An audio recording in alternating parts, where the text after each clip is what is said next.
어제 4월 미국 소비자 물가 지수가 4.2%가 나왔습니다. 예상치를 훨씬 상회하는 그런 높은 수치가 나오면서 어제부터 미국발 시장 하락이 강하게 나왔고, 이 4.2% 이게 왜 문제가 되냐면요. 4%라는 수치 자체가 심리적 저항을 넘어서는 수준이기 때문입니다. 누구나 알고 있어요. 지금 연준에서 돈을 많이 풀었고 유동성이 지금 시장에 과하다는 거, 전 세계적으로 유동성이 과하다는 걸 알고 있지만 4%라는 물가 상승률은 이제 심리적으로 허용하는 한계치를 넘었다는 그런 해석이죠.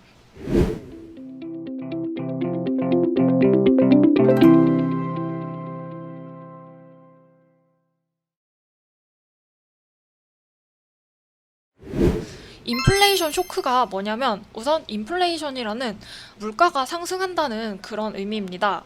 인플레이션 쇼크라는 것은 이 물가 상승이 과하다, 너무 많이 올랐다, 그래서 이제 경기에 좀 부담이 된다라는 그런 입장입니다. 그래서 기사 하나 같이 보면서 살펴볼게요.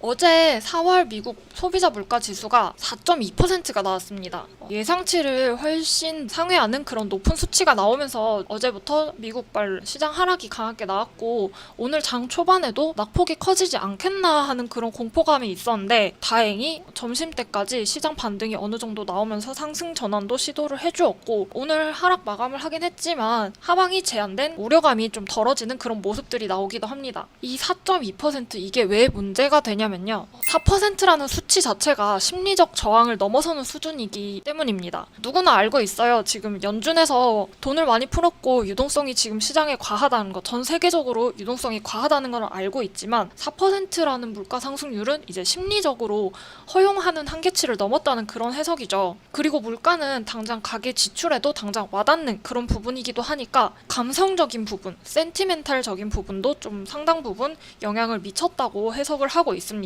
그리고 이번에 4.2%가 올랐는데 일시적이라는 그런 입장들이 있죠.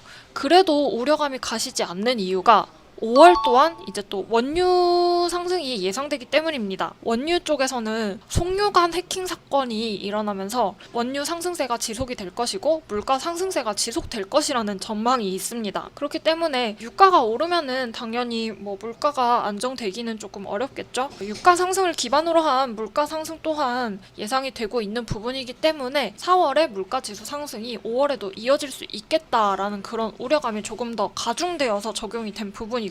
여기까지 좀 안 좋은 얘기들을 많이 풀어보았는데, 이제 긍정적인 부분을 또 체크를 해봐야겠죠. 미국 중앙은행인 연준에서는 물가 상승이 일시적 현상이라며 완화적 통화 기조도 계속 할 것이라고 확인을 해주고 있습니다. 물가 상승이 가계에 부담이 되는 부분도 있지만 물가 상승이 과해지면은 이제 긴축을 하겠다는 우려가 작용을 하기 때문에 시장에서 좀 예민하게 반응을 하고 있는데, 레이얼 브레이너드 연준 이사는 고용이 계속 늘고 인플레이션 압력도 높아지겠지만 인플레이션이 지속되지는 않을 것이라고 말을 하면서 시장을 좀 진정시키려는 시도가 나왔습니다. 그리고 지난주에는 고용 쇼크가 있었죠. 이번 주에는 물가 쇼크가 있었죠. 이 둘 중에서 연준은 고용 증가에 조금 더 주력을 하고 있습니다. 이 어느 정도 단기간에 인플레이션은 허용을 하더라도 고용을 조금 더 주력해서 정책을 펼치겠다라는 그런 점을 계속 시사를 하고 있고요. 왼쪽은 미국의 물가 상승 추이를 확인을 할 수가 있고, 오른쪽은 이제 유로존의 물가 추이입니다. 2020년부터 21년 4월까지 이렇게 나와 있는데, 유럽에서도 인플레이션 우려가 있습니다. 그렇지만 유럽에서는 인플레이션이 갑자기 뭐 빠른 속도로 발전이 된다면 당연히 조치를 취할 것이고, 이는 점차적으로 이루어질 것이라면서 마찬가지로 시장 달래기 나선 그런 모습입니다. 중요한 부분은 대응 방안이죠. 그렇다면 우리는 어떻게 해야 할까요? 당연히 인플레이션 업종을 공략해야겠죠. 인플레이션 업종 공략 방법은 크게 두 가지 방향성을 잡고 볼 수가 있습니다. 첫 번째는 물가 상승에 편승하냐, 두 번째는 인플레 대비책인 금리 인상 쪽에 편승을 하냐, 이렇게 크게 두 가지로 잡고 보실 수가 있을 것 같고요. 일단 물가 상승분에 대해서는 그 기저에 당연히 1차적으로 원자재 가격 상승이 있었죠. 최근에 우리 증시에서도 원자재 관련주들을 많이 상승하는 그런 모습들이 있었는데, 이게 시장에 부담으로 작용을 했어요. 근데 오늘은 중국에서 이러한 인플레이션에 대한 규제를 할 수도 있겠다라는 소식이 나오면서 상품 선물들이 이제 좀 과하게 급등을 하다가 기세가 조금 꺾였습니다. 철강석 선물 같은 경우에는 이제 마이너스 7%가량 이제 하락도 나온 상태고요. 최근까지의 단수 원 원자재 랠리는 추세가 이어지더라도 어느 정도 좀 상승 하락을 동반하는 그런 변동성이 발생하지 않겠나라고 보고 있습니다. 현재 실시간 원자재 상품 가격입니다.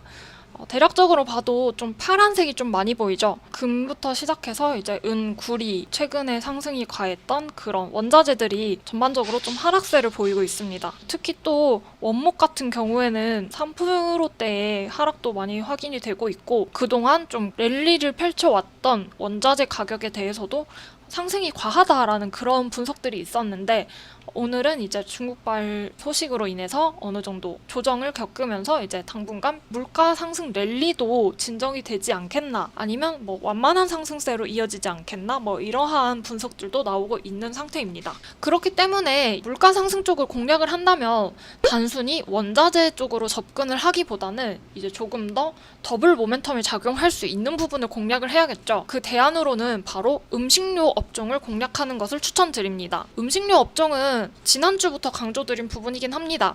지난주부터 음식료 쪽이 경기 회복, 소비재 성격이기 때문에 경기 민감 업종으로서 메리트가 있다. 그리고 인플레이션에서 물가 상승의 수혜도 같이 볼 수 있다라고 짚어드렸던 것 같아요. 다음으로는 이제 금리 인상 쪽을 공략을 할 수가 있습니다. 금리 인상 쪽에서는 금융 쪽을 볼 수가 있겠죠. 오늘은 금융 쪽에서도 은행, 보험 쪽이 강세였습니다.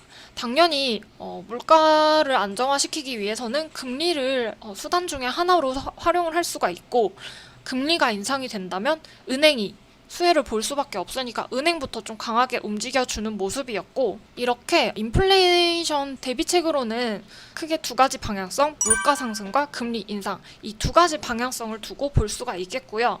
그리고 만약에 오늘 짚어드린 음식료, 은행, 보험 같은 금융 쪽은 접근을 하는 데 있어서 주의사항이 하나가 있습니다. 음식료와 금융 쪽은 이름만 들어도 조금 무거운 느낌이 있죠. 모두 좀 무겁게 움직이는 그런 친구들인데, 이런 종목들은 최근에는 뭐 워낙 좀 유동장세다 보니까 무겁다 하더라도 막 슈팅이 나오는 그런 모습들이 확인이 되기는 하지만, 그래도 단번에 막 가볍게 움직이는 종목들은 아니고 추세를 따라가는 종목들이기 때문에 상승한다고 바로바로 따라 붙기보다는 분할 매수와 분할 매도로 추세 대응을 하시는 게 좋을 것 같습니다. 인플레이션 쇼크와 대비법, 여기까지 하고 마치겠습니다. 수고하셨습니다.